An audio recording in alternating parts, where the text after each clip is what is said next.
Tēnā koutou katoa. Welcome to everyone. It's my pleasure to be with you here this evening. My name is David Toombs. I'm the Patterson Professor and the Director of the Centre for Theology and Public Issues. And we're delighted that this semester the Centre for Theology and Public Issues is hosting Professor Gerald West and Professor Beverly Haddad, two very distinguished visitors from South Africa. Gerald is giving the Carle lectures and Beverly is a Harold Turner Professor with us in the Centre.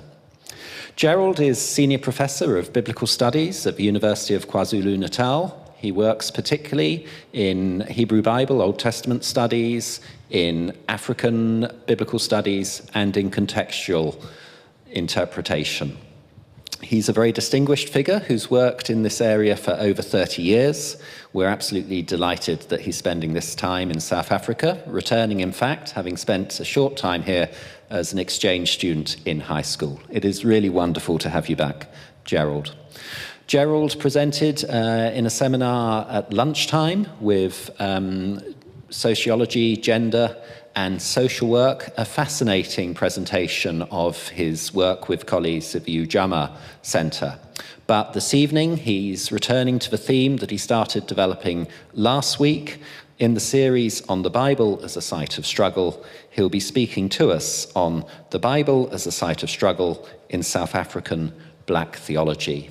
We'll listen to his presentation, and then there should be opportunities for questions and conversation at the end. Please join me in welcoming Professor Gerald West.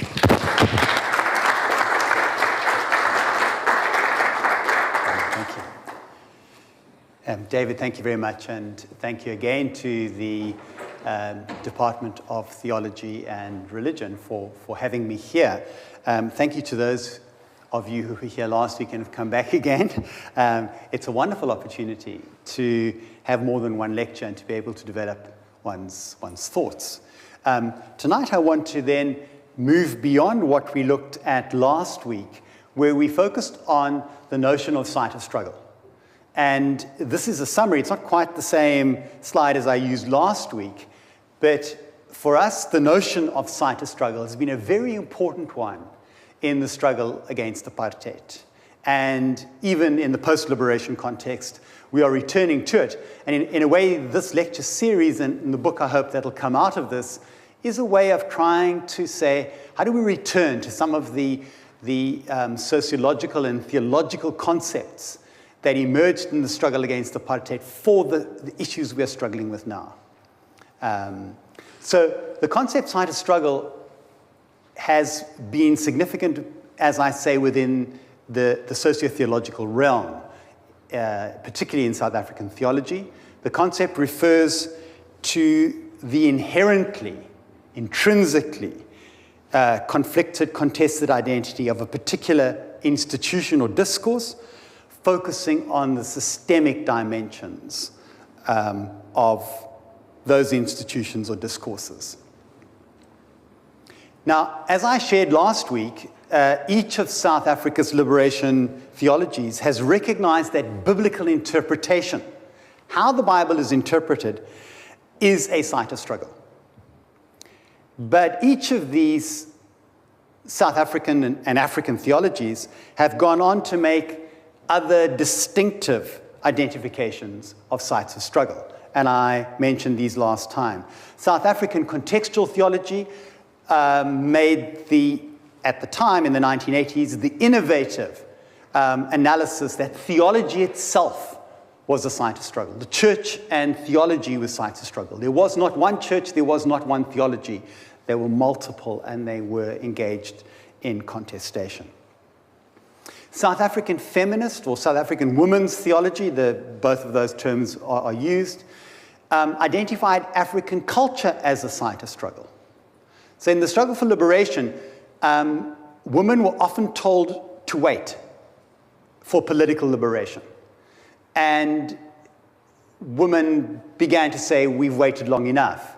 And one of the terrains of struggle is culture. And this has been significant because after liberation in South Africa, one of the things that was recovered was culture, African culture. So at the very time that African culture was being recovered, women were questioning culture and saying, but culture is also over against us. And so that's proved to be a very significant site of struggle. And finally, which is what I want to focus on this evening, is South African Black Theology, identified in its second phase the Bible itself as a site of struggle.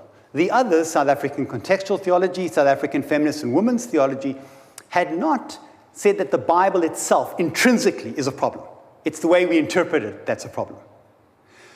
South African Black Theology took another step and said the Bible itself is an ideologically problematic text internally and inherently. Now, I thought what I'd do is give you an example. Now, this is not an example from South African Black Theology as such. Judith and others in the room will recognize this work is coming from David Jobling. David Jobling's done some really interesting work on this, and I've borrowed it. I think it's a very good example because it's an example of what Masala, Itumeleng Masala, the Black theologian I'm going to be referring to, points to when he identifies the Bible as a site of struggle. But it's something we can all see. Even if you read an English version of the Bible, you can see this example, I think. And it's the story of the Judges. Now, those of you who know something about your Bible, the story of the Judges is told in two places. The book of Judges and the books of 1 Samuel and 2 Samuel.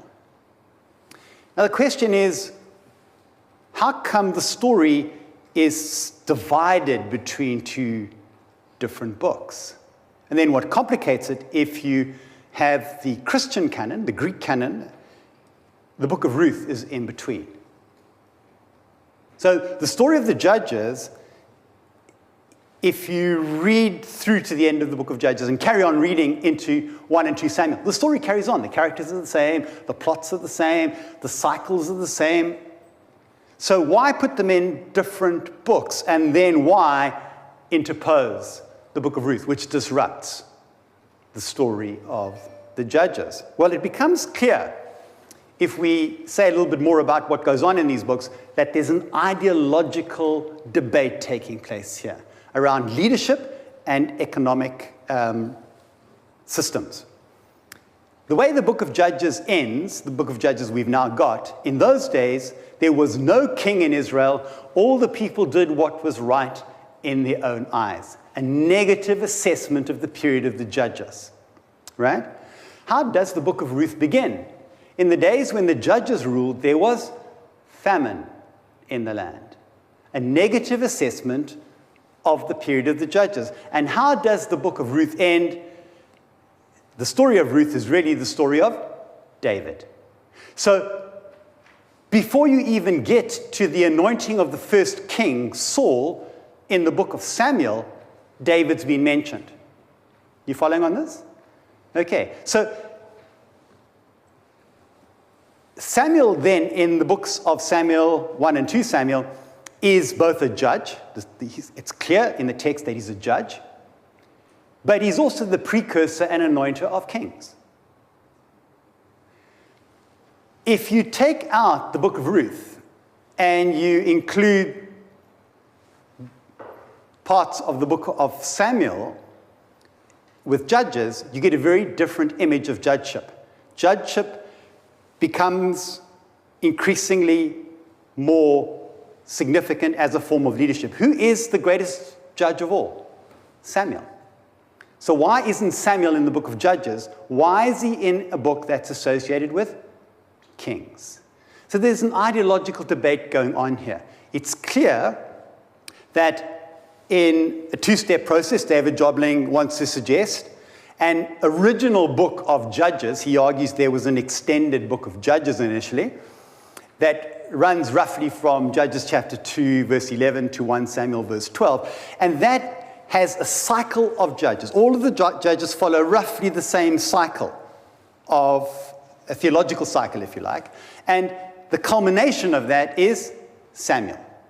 He's the last and greatest judge. Full stop. The judgeship is a significant form of leadership, and the kinds of economy that community-based judges demonstrate is the kind of economy that we should aspire to.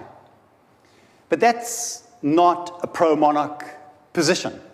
And so those with a pro-monarch ideology separate in a first step, Jobling argues, the book of Judges from the book of Samuel. So the first step is to say Samuel belongs with the kings, not with the judges. And the second step is you put in Ruth to make it absolutely clear the judges were bad, and Ruth, the story of Ruth, is about the king who will be anointed, who is David, right? So the monarchs win the argument. The point that Masala wants to make, and this is what I want to go into now, is that the canon as we have it is ideological. It's making an ideological argument pro-monarchy and pro a centralized tributary mode of production, centered on the palace of the king and the temple, which is next door to the king. The temple city, tributary mode of production as an economic system with the king and the temple complicit in extracting the surplus from the villages around them is the preferred way forward, and that's the argument that wins the day in terms of the text we have. I hope that makes sense to you. You can see this in simply reading the English text. You don't need to be a biblical scholar to follow this, I don't think, which is why I use this example. And this is where Itumeleng Masala comes in. Itumeleng Masala is a second phase black theologian. He did his PhD, finished his PhD in 1987, published his significant book in 1989 on black biblical hermeneutics. And he is the spokesperson for this position, clear and articulate. And he argues that the appropriation of works and events is always a contradictory process that embodies in some form, that should be form, a struggle. He then goes on to say that he will, in his own work, I will argue that the struggle, and here he specifically means a socioeconomic struggle, is a key category in developing a biblical hermeneutics of liberation.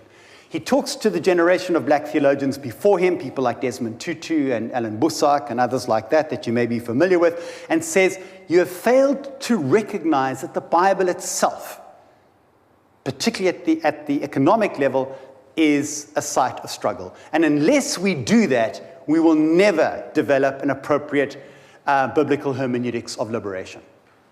Now remember, he's having this argument before liberation, right? This is an argument taking place in the 1980s. Masala says it very clearly, the texts of the Bible are sites of struggle. And he means something like the example I gave you at the canonical level. The enduring problem, according to Masala, is that the final form of the Bible we have and use is a form shaped by the dominant classes of particular historical periods in the Bible's formation. And as biblical scholars know, you can, to some extent, peel off those different layers. You can access this process to some extent. And Masala says that is something that is worth doing. He's very clear that unless we do that, the Bible's not significant. The biblical text, he says, is only of use because first, in the words of his colleague and fellow black theologian, Takatsha Mofokeng, who was writing in 1988, the Christian religion and the Bible will continue for an undeterminable period of time to be the haven of the black masses par excellence. Now, neither Masala nor Mofokeng are particularly happy about that, right? They'd prefer that people didn't read the Bible. But the reality they have to accept is people are not reading Marx, which is what they really wanted people to be reading. They're not reading Marx, they are reading the Bible. And so we've got to work with the Bible. And actually the Bible does have something substantive to offer, provided we read it as a site of struggle, which is what Masala goes on to say.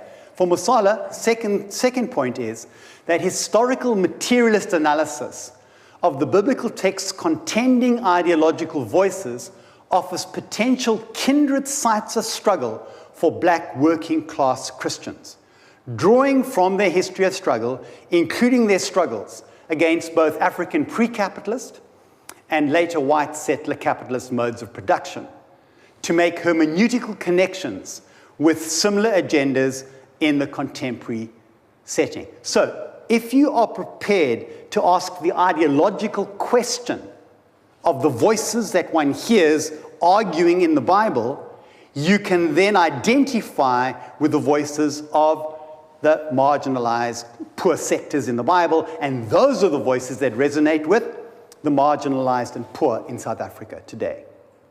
You need to be able to hear those voices and exclude the voices of domination and incorporation.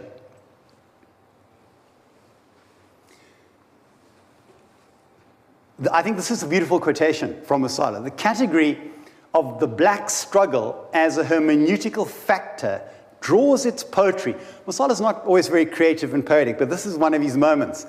The category of the black struggle as a hermeneutical factor draws its poetry from a future that, in this struggle's collision with much of the biblical text as we have it, is experienced as an absence. We yearn to hear the voices of the marginalized in the Bible, and we don't hear enough of it, according to Masala. Okay. Now, my PhD was in dialogue with Masala, and I owe him a great deal of recognition for being a mentor and someone who took this, in those days, fairly young white South African and re-educated me in the black liberation struggle and bore with me as I tried to make sense of what he was doing. But part of my contribution was to argue that Masala was not sensitive enough to the literary narrative dimensions of the biblical text and put too much emphasis and too much confidence in the ability of socio-historical work to separate out these different ideological voices in the text. And that became a productive engagement in the 1980s and beyond.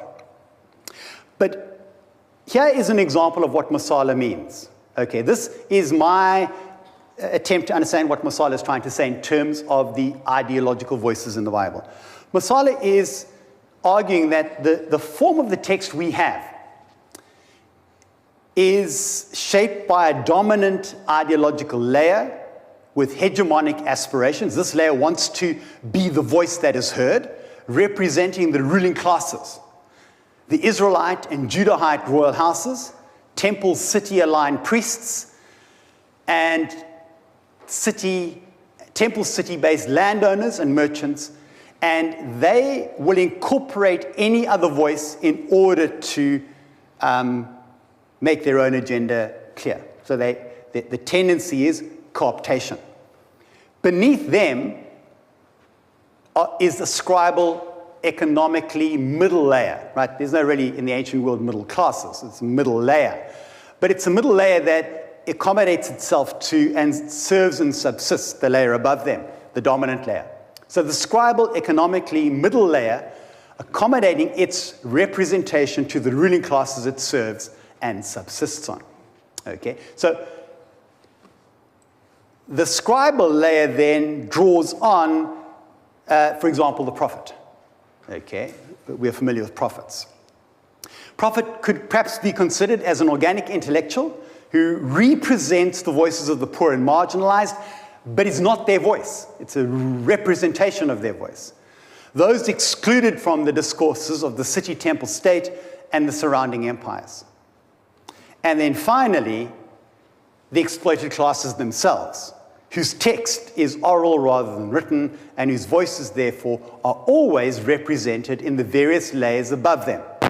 Now, watch carefully as Masala makes his point. He says, if we want to hear that bottom sector, their voices are reasonably well represented by the prophets, right?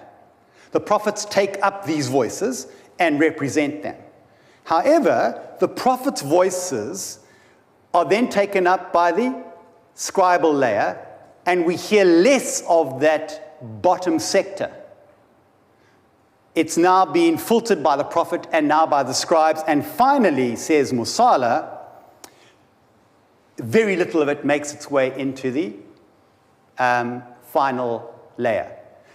What I was trying to do today in the Gender and Sociology and Social Work seminar was to give the example of the story of Tamar. Tamar is raped by her brother Amnon in the household of David. How does a story like that, this very articulate woman, Tamar, who talks back to male power, how does this text get into the Bible? It's remarkable that we have it. Probably because you could read the story as not about her, but about her two brothers. He has a very good example of cooptation. A marginal voice, the voice of Tamar, whose very voice is visible only because it's surrounded by male voices. And Masala says that's the kind of thing that goes on all the time. Marginal voices are included, but only when they're a part of a discourse that makes sense to the layers above them. Okay, that's Masala's argument. Now, let me give you an example from the book of Isaiah. I'm going to keep pushing you a little bit. This is a little more, it's not quite as simple as the earlier one, but it's a very nice example from the book of Isaiah. David Plines identifies contending notions of the poor, ani, anawim, in the book of Isaiah. He says the early chapters of Isaiah, deriving from the prophet himself, depict the members of the urban establishment as exhausting the produce of the vineyard, God's people, and taking the property of the ani, the poor. The driving concern of the decadent upper classes, that's Plines' phrase, is depicted as enhancing pleasure and increasing material prosperity. It's clear in the voice of the prophet, which we can discern in Isaiah's chapter 1 to 39, that when we speak of poor, we're speaking about the real poor, right? Who really have been exploited by the real rich, economically speaking. Furthermore, continues Plines, the prophet specifies the mode of exploitation adopted by the rich. Woe to those who add house to house and join field to field, till there is room for none but you to dwell in the land. This is typical of what happens within a tributary mode of production. Okay? Those based in the city, through loan agreements with villages, when people can't pay their debts, start to take cattle perhaps or donkeys, and if you can't have livestock, eventually your land and eventually yourself. And there are a number of biblical texts that explain this very clearly. The point Plines is making is there's a very realistic representation here in the early chapters of Isaiah of a systemic relationship between the rich and the poor. The rich are rich because the poor are poor, right? It's a systemic relationship. In some, argues Plines, the prophetic critique is clear. The prosperity of the wealthy is directly linked to injustices against other members of Israelite society. Poverty and wealth are directly and systemically related. The poor are poor because the wealthy have exploited them. However, Plines goes on to argue, the poor are reframed, co-opted, in Masala's terms, in subsequent redactions, as the voices of the poor and their prophet are redacted by elite-aligned scribal voices. So the utterances of the original prophet are taken up by a second generation, if you like, and are reworked, but no longer focusing on the real economically poor, but the new poor, who are those who have gone into exile, who are who? The elites. The elites who've gone into exile are now considered poor. There's a slippage in the notion of poor. Though this recomposition, says Plines, through this recomposition of the, though this recomposition of the poor is evident in chapters 1 to 39 of Isaiah and 40 to 46, it is particularly prevalent in 55 to 66, argues Plines, where the terms ani, anawim are used to reconceptualize the experience of Israel's dislocated elite. There's a sleight of hand going on here, where the language of the prophet himself is co-opted by the next generation of scribes. As becomes clear in chapters 40 to 66, where the message of the prophet has been redacted, reworked for later contexts, the exile has brought about an adaptation of the ancient prophetic call for justice for the poor. Where once this language may indeed have been spoken in relation to the concrete needs of Israel's oppressed, this language has, with the exile, been amalgamated via prophetic recasting into the political program of the displaced elite in ancient Israel. And Masala's point, and he looks at Micah, not Isaiah, is that this is the kind of thing that is happening in your Bibles all the time. Not just the Hebrew Bible, the Old Testament, but also with the New Testament, although Masala doesn't go into that in great detail because he's mainly a Hebrew Bible, Old Testament scholar. I will give some examples in the weeks to come, both from the Old and from the New Testament. So Masala would want to argue, I think, that dominant classes have, through the redactional processes of the Bible's composition, co-opted the ideological perspectives of other social sectors. Every time the texts are reused and recomposed and developed until we have the Bible that we have today, this kind of process of co-optation is taking place, with the ruling classes being the dominant voices prevailing. Although other voices are taken up, they are co-opted and fitted into the project of the ruling classes. Can you still hear them? Yes, you can. But it's not an easy task to hear them.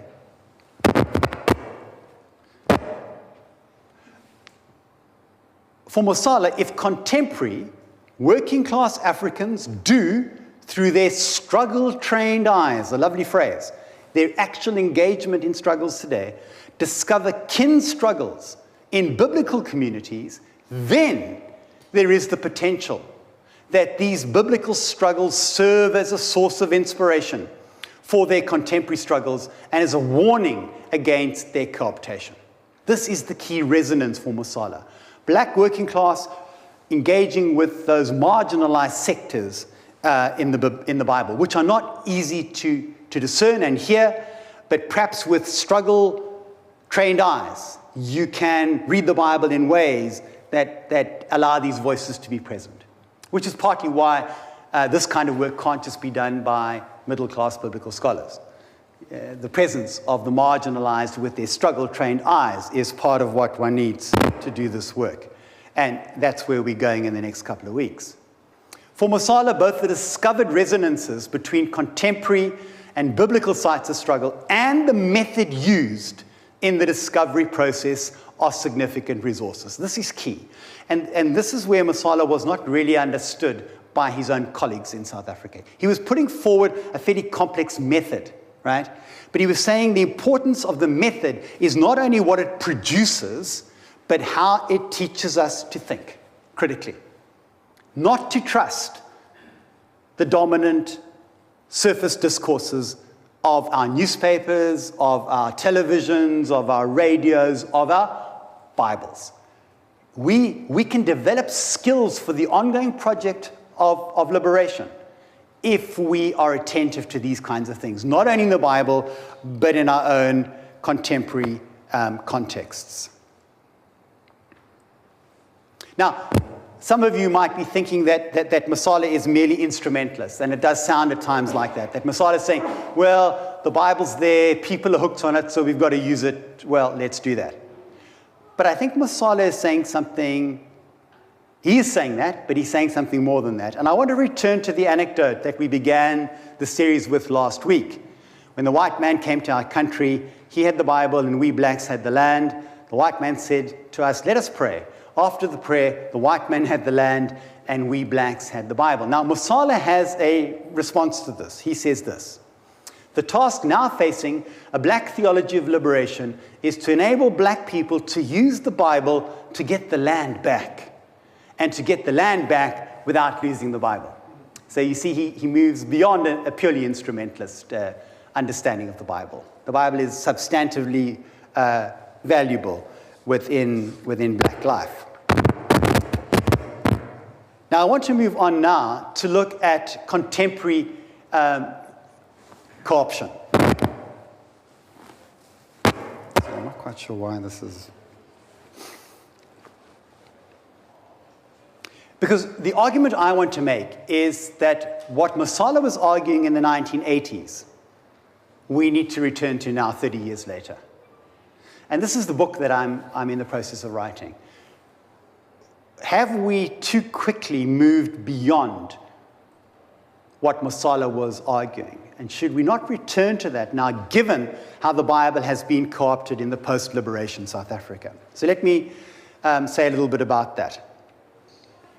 By not recognizing that the Bible was itself a site of struggle, the bulk of practitioners of South African Black theology and South African contextual theology of the 1980s and 1990s failed to equip contemporary forms of prophetic theology with the capacity to resist the co-optation of the Bible by either post-liberation state theology, remember we talked about state theology last week, the theology of the apartheid state, or church theology, the theology of the churches that said, do not get engaged in the struggle, you pray for the struggle.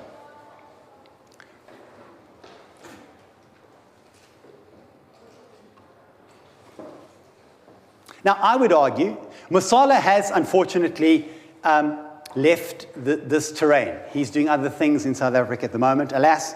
But I would argue, and I think he would agree with me, that church theology understandings of the Bible now characterize how the state and the churches use the Bible in the public realm of post-liberation South Africa. There's an alliance between the state and the churches. There is no longer a state theology. The state says what the churches say, do that. And what do the churches promote almost uniformly in South Africa today is a form of church theology. Prophetic theology has almost disappeared. Has almost disappeared. There's a few remnants around, and part of the work of Ujuma Center that I'm involved with my colleagues, and part of what we're trying to do in the School of Religion, Philosophy and Classics in the University of Kwa-Zulu Natal is to nurture that remnant of prophetic theology. So here is a South African example. Thabo Mbeki, and I refer to Thabo Mbeki specifically because he's so clear about this, but you could make the same argument about Nelson Mandela and Jacob Zuma, and even I think our new president, Cyril Ramaphosa. But Mbeki was the clearest on this. Thabo Mbeki uses the Bible to deflect the critical engagement of prophetic theology with the post-1996 macroeconomic policies of the South African state. He very clearly does this. And I've dealt with this at great length for those of you who are interested in my book, The Stolen Bible, From Tool of Imperialism to African Icon. I follow Mandela and Mbeki and Zuma and Ramaphosa up to 2016. Having abandoned the pro-poor and socialist-inclined Reconstruction and Development Program, known as the RDP, with which it came to power in 1994, the South African state sought to disrupt and deflect the critique of South Africa's liberation theologies as it replaced the RDP with a pro-capitalist macroeconomic policy called GEAR, Growth, Employment, and Redistribution. And GEAR sort of exists today still in South Africa, although it's being tinkered with. And hopefully we are moving in the right sort of directions, although we haven't returned to the RDP. It was under Thabo Mbeki's leadership that the RDP was abandoned. Mbeki used the Bible in church theology ways in order to assert that liberation theologies ought to focus on the personal and moral dimensions of South African life and leave the structural and economic dimensions to the state. This is what the churches were saying under apartheid. We will focus on the personal and moral, and we will pray for the government. Now we hear the government saying that's what we should be doing. The very government that was supported into power by prophetic liberation theologies. According to Mbeki, the churches should focus on an RDP of the soul. The notion of the Reconstruction and Development Program has been abandoned as an economic policy, but it's been reinvented as a renewal of the moral and of the soul of the nation. And Mbeki does this brilliantly in his speeches, using the Bible more and more and more in public speeches. Bewitched, I would argue, that's a term we use back home, bewitched by the final form of the biblical text, our South African churches are unable to delve beneath the implicit ruling class ideologies that characterize this final canonical layer. For example, the voices of economically marginalized sectors and an analysis of the economic systems that exploit them remain unexamined. The failure of King David, according to the way we read the Bible, is moral, and we focus on 2 Samuel 11, which is the story of David and Bathsheba, right? Not economic, which is the analysis of 1 Samuel 8. So the same Bible has both. We focus on one and exclude the other. We focus on the moral, personal stuff, exclude the economic, systemic stuff. What is remembered about Solomon, you can try this out on your neighbors, what is remembered about Solomon is his wisdom, 1 Kings 3, not his economic exploitation, 1 Kings 12. 1 Kings 12 is a devastating critique of Solomon and his son, Rehoboam. Why do the two groupings of tribes, the northern tribes called Israel and the southern tribes called Judah, split irrevocably? When do they split irrevocably? The death of Solomon, under the leadership of Rehoboam. Why? Because Rehoboam intensifies the economic hardships of his father. And 1 Kings 12 is clear about that. But we don't focus on that dimension of Solomon. The church is unaware that there's an economic critique of Solomon in our Bibles.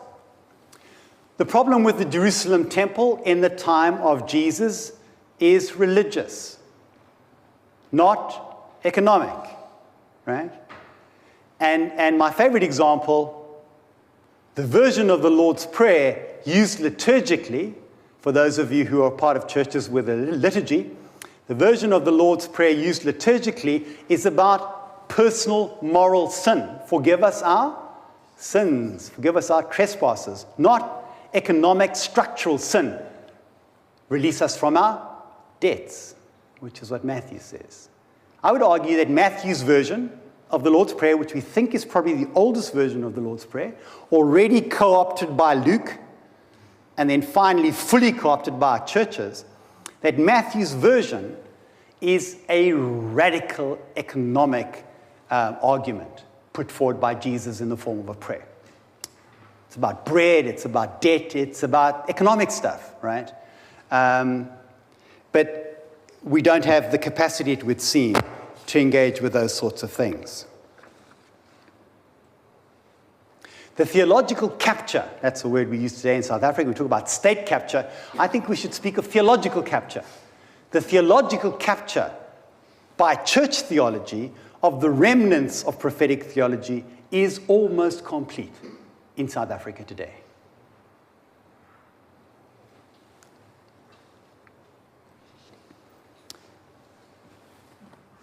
This is my last slide, and it's whetting the appetite for next week, for those of you who will bear with me for another week. So the focus of the next lecture is recovering a co-opted Bible in post-apartheid South Africa. What does it mean to do the kind of thing Musala was speaking about in contemporary South Africa? What would that look like? And here I will reflect on how we have worked within the work of the Ujamaa Center for Community Development and Research, and I bring you greetings from my colleagues in Ujamaa, who are very excited that I'm here doing this series and talking about our work, with an increasingly more overt understanding of the Bible as a site of struggle.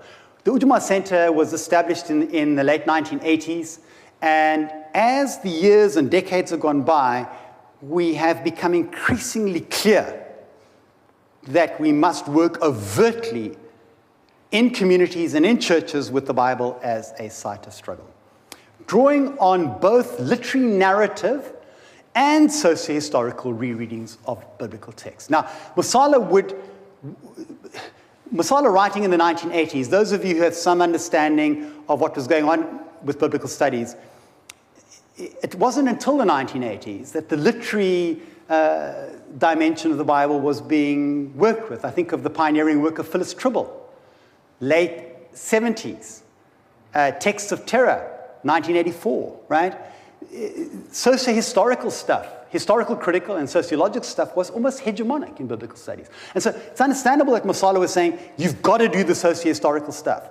I come out of a linguistics literature background, and so I did my PhD in the mid to late 1980s.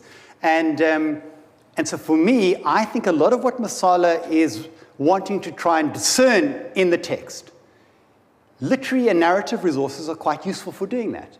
Certainly, they're more accessible to the ordinary people in the churches and communities. And perhaps that's where Masala didn't understand some of the limits of what he was trying to do. He expected people to understand the socio-historical analysis he was offering of the Bible, which just seemed to be taking the Bible apart and dismembering it. And ordinary people found that difficult to cope with.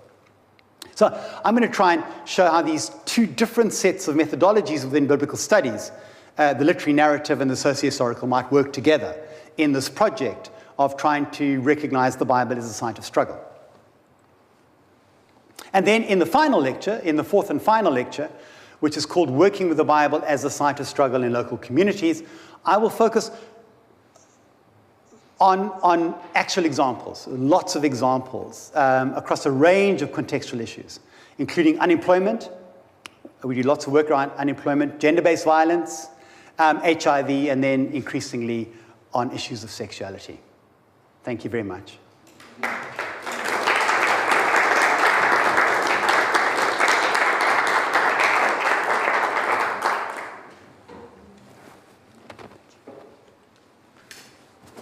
Thank you, Gerald. We have about 15 minutes for questions, so I'll chair the questions. If you have a question, try to catch my eye. And we are recording this, so Katie will bring the microphone to you. If you could just wait until she gets to you, then we'll get your question on the recording.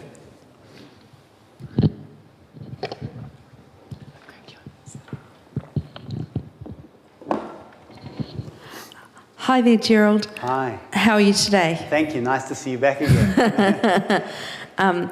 I was just wondering, in the early part of your lecture, you were talking about marginalisation, and I just listened today and scribbled, but I was just wondering, is marginalisation, this is probably more a philosophical question, but is it implicit in education? I mean, there are people in society who, through lack of an education, become marginalised, and because the Bible is a written text, and what you're talking about as the Bible is a site of struggle, for, I imagine, a lot of South Africans, that is another layer of this site of struggle that you're talking about. But it's a bit outside your... I just wonder, sorry, I'll get to my question. Does education and opportunity and literacy create a site of struggle? Thank you. Thank you. Thank you for the question. It's a layered question, so I'm going to try and come at the different elements of it. We prefer the verb, marginalized. People, I don't think, choose to be marginal. They are marginalized, right? by dominant institutions, discourses, systems. And so we would try to locate our work with those who've been marginalized. And as Mosala would say, there are always the marginalized because there's always a struggle, right? There's always a struggle. It's interesting that South African theology of various kinds doesn't have a utopian notion of the future. That comes out of Latin American liberation theology. It's strongly utopian. South African theologies don't. There's a recognition, I think, that we are engaged in a struggle. And we mustn't become complacent. I mean, that's part of the problem with contemporary South Africa, right? We thought liberation, all of us, liberation was here, right? 1994, or not even 1990, when the organizations were unbanned, Mandela was released. And we became complacent. Prophetic theology started to say, we can let go now, we can relax, you know. But historically, especially in New Zealand, the Bible, when it came, yes, actually brought literacy. Right. Now, let me come to your literacy question. Right. So I'm saying notions of struggle, I think, are key, and notions of marginalization are key, right? If you're asking whether you need to be educated to engage with this, I don't think so. I think Mosala's entry point was a difficult one, right? For people who weren't biblically educated in a biblical scholar kind of way, right? So biblical scholars, when, you know, no biblical scholar today would think of what Mosala is saying as odd, because we kind of know that. He's perhaps pushing the ideological dimensions a bit too strongly for most biblical scholars, and that's his contribution, I think, to biblical scholarship. But he's saying nothing unusual, right? The idea that there's different voices, redactional layers one on top of the other. Biblical scholars know this goes on all the time, right? That's how we got the Bible we've got. But Mosala was trying to convey that to people who just battle to understand the complexities of this, right? And he was frustrated by that. But I think there are other ways of working with the same idea, right? Of the Bible as a site of struggle, but not using the socio-historic as your entry point, using the literary narrative as your entry point. Why? Because we can all hear the text, the stories of the text, right? And then moving from that, if you are still interested, into the socio-historical, right? And in our experience, and I'll give you some examples of this in the next couple of weeks, we work with communities where there are not high levels of literacy, right? But people love the Bible. And even if they can't read well, they can hear well, right? And that's why our workshops, and I'll say more about those in the weeks to come, take a long time. You can't do this work in an hour. You need hours. Why? Because you need someone to read the text so you can hear it again, right? But can ordinary people do the kind of thing we are talking about? Discern these different voices? I think they can. In fact, our experience is often one of release. People say, oh, thank goodness. Every time I listen to a sermon, my eyes shift to the pages of the Bible, and I think, why is the priest saying this when a few paragraphs later the text says this? There seems to be a contradiction. And no one addresses those contradictions. So this kind of work can be quite liberating for ordinary people because they're not stupid. The church has tried to give them the impression there is a single coherent message in the Bible, and there isn't. And most people know that. Yeah, because actually... We're just going to jump in and take the next two together. We've got one from Philip here, and then Paul out there. We'll take two questions together, and then ask Gerald. Thank you, Gerald. Thanks, That's really fascinating. I really enjoyed listening to you. And I have appreciation for your whole attempt to revitalize, say, the prophetic dimension. I just wonder whether you're not doing yourself a disfavor by contrasting the economic and the structural on the one hand, and the moral and what you call the soul on the other hand. I mean, it's interesting in current economics, there's a revival of interest in the moral nature. So you can only have a good economy if you have good people. Right. So it's not necessarily only a structural factor. You need, and it's an old message. I mean, that was the whole purpose of Charles Dickens. Yes. In all his stories, there's always one good person, and the way that we escape the evils of industrial society is through the actions of these good people. Philip, thank you. Thank you for that.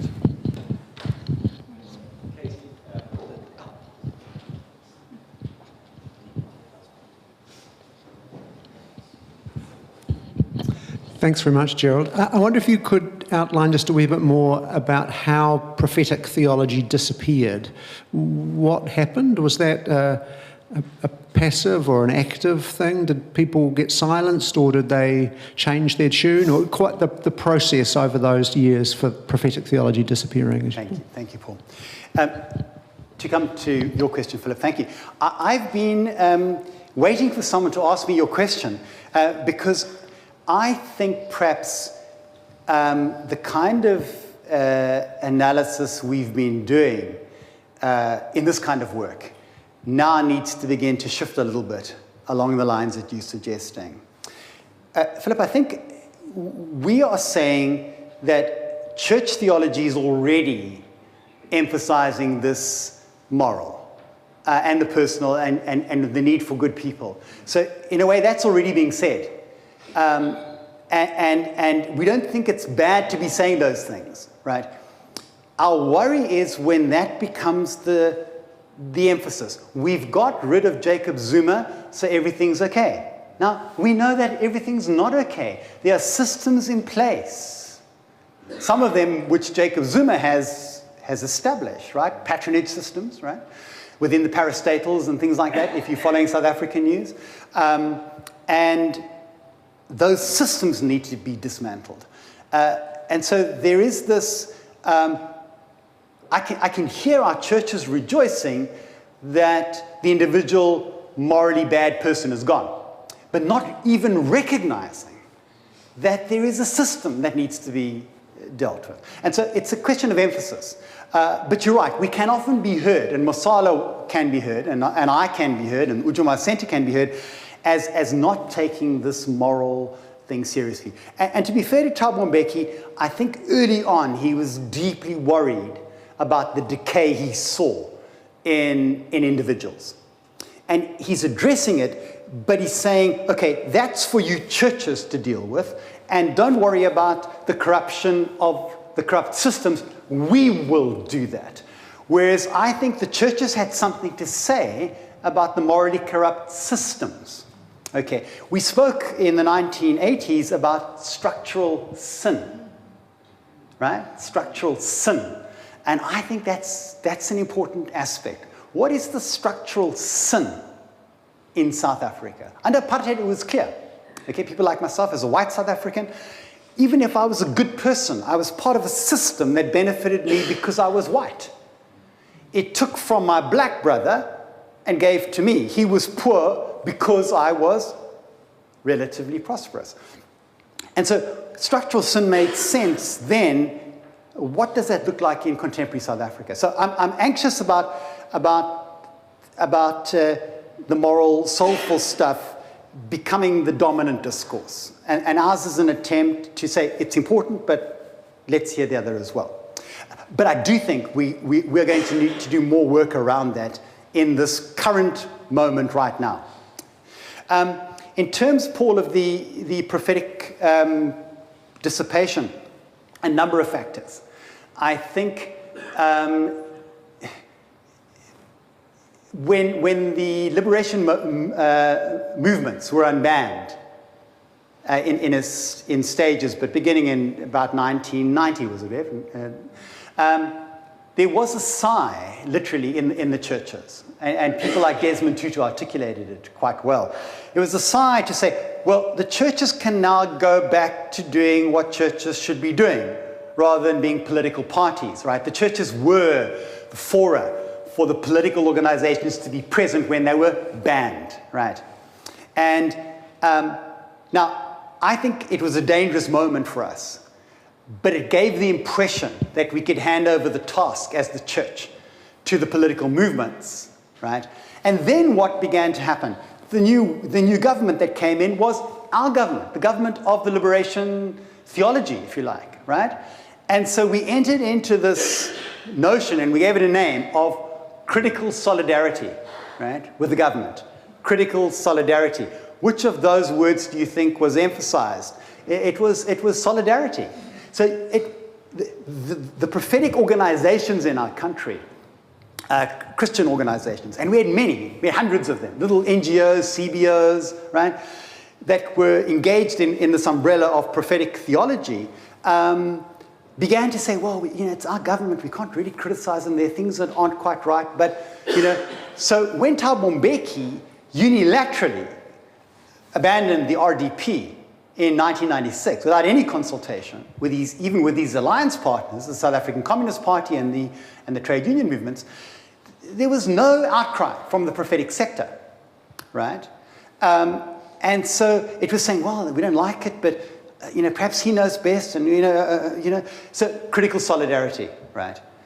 Then came our first democratic elections as well, and a lot of our energies, money was being thrown at us as organizations to say, you are organized, you're connected to community, why don't you turn your emphasis now not from doing liberation theology to educating voters for democracy?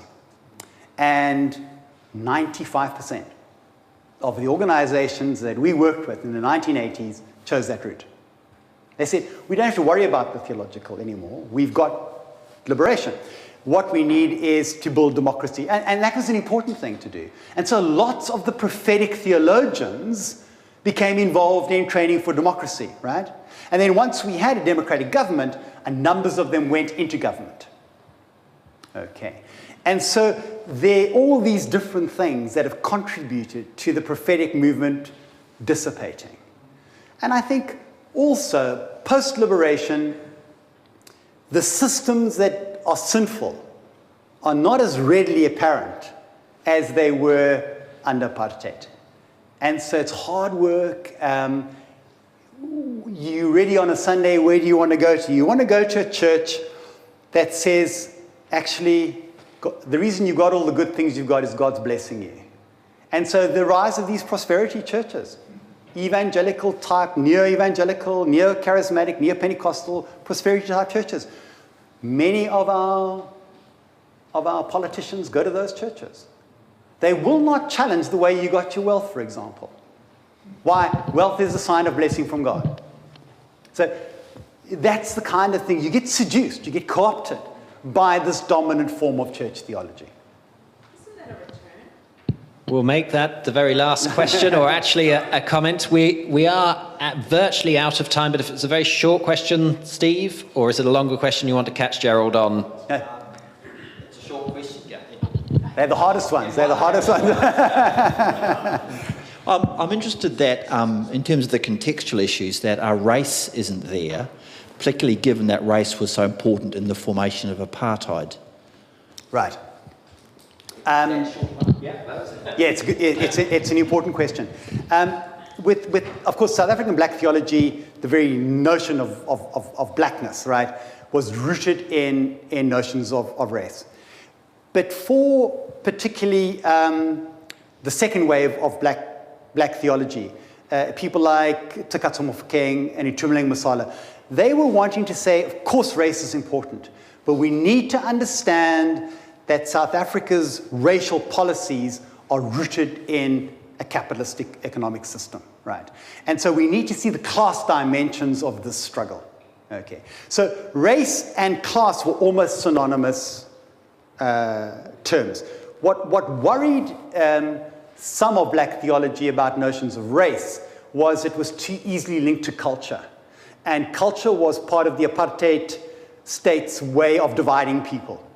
And so class, so if you read Masala, for example, there's hardly any reference to race, but lots of reference to class. Now, the third wave of black theologians, people like Tunyuka Maluleke, have asked your question, have said, hang on, have we too quickly moved away from race to class? Because race has not gone away. And I think that is very significant. And what we're seeing today in South Africa is that forms of racism are still prevalent. But the class configurations are now not radically different, but substantially different from what they were before. Whereas under apartheid, race and class, you could, the whiteness and benefiting from the apartheid system was clear, blackness and lower working class was clear. So the race class thing was very clear under apartheid. It's not as clear now, but that doesn't mean, for Maluleke, in the third wave of black theologians, that means that we must not neglect dealing with issues of race. And I think we're moving into a fourth wave of black theology around notions of decolonization, where there's a very strong asserting of forms of biblical scholarship, forms of theology as drawing on indigenous resources. So things like Proverbs, for example, right? Proverbs that come from your particular, not even race in a broad sense, but from your ethnic identity. That's become a very key, small, but growing voice within South African black theology. So race, class, ethnicity is new terrain, I think, that one has to engage with in contemporary South Africa. We must draw this evening's discussion to a close, but don't worry, we're only a week away from next week's lecture, the Recovering a Co-opted Bible in a Post-Apartheid South Africa. For those of you who have friends or family in Wellington, they don't even have to wait a week. Both Gerald and Beverly will be speaking at St Paul's Cathedral, Wellington, on Saturday morning. So do take opportunities to let people know. If you know of people in Wellington who might be interested, they'd be warmly welcome at that all-welcome event on Saturday morning, and also a lecture on Friday evening. But for now, until next week, please join me in thanking Gerald for another superb lecture.